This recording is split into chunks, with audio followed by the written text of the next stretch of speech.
সামনেই পুজো, হাতে আর এক মাসও বাকি নেই। আগামী 9ই অক্টোবর দুর্গাবোধন। দুর্গাপুজো পশ্চিমবঙ্গের সব থেকে বড় উৎসব। সাধারণত জুলাই মাস থেকেই কেনাকাটা শুরু হয়ে যায় কলকাতার বাজারে।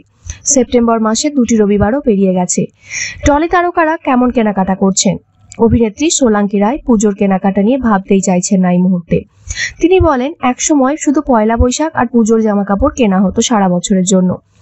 এখন সারা বছর কেনাকাটা হয়, কিন্তু অভ্যাসবশত পুজোর কেনাকাটা হয়। এবার হবে না, কেনাকাটা করার মতো মানসিক অবস্থায় নেই। অভিনেত্রী স্বস্তিকা দত্ত জানালেন, সত্যি এবার তার বাড়িতে তেমন করে পুজোর প্রস্তুতি শুরু হয়নি।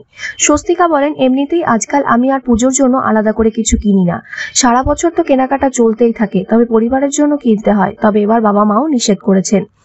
উষসী চক্রবর্তী বলেন, একদম কেনাকাটা করার ইচ্ছে নেই। এমনকি পুজোর সময় একটা বেড়াতে যাওয়ার পরিকল্পনা চলছিল বহুদিন আগে থেকে, সেখানেও যাব কিনা জানি না, মানসিকতাই নেই। অভিনেতা রোহন ভট্টাচার্য বলেন, আমার নিজের আশেপাশের মানুষের মধ্যে পুজো নিয়ে কোনো উৎসাহ দেখতে পাচ্ছি না। কেনাকাটা করার ইচ্ছেটাই নেই। তবে পুজো হবে, হয়তো যতটা উৎসাহে অন্য বছর হয় ততটা উৎসাহ এবছর থাকবে না। অনেক মানুষের জীবিকার সঙ্গে জড়িত এই পুজো, সেই দিকটাও ভাবতে হবে। অভিনেতা সৌরভ দাস বলেন, পুজো হয়তো হবে, তবে কেনাকাটার কথা সত্যি এখনো মাথায় আসেনি।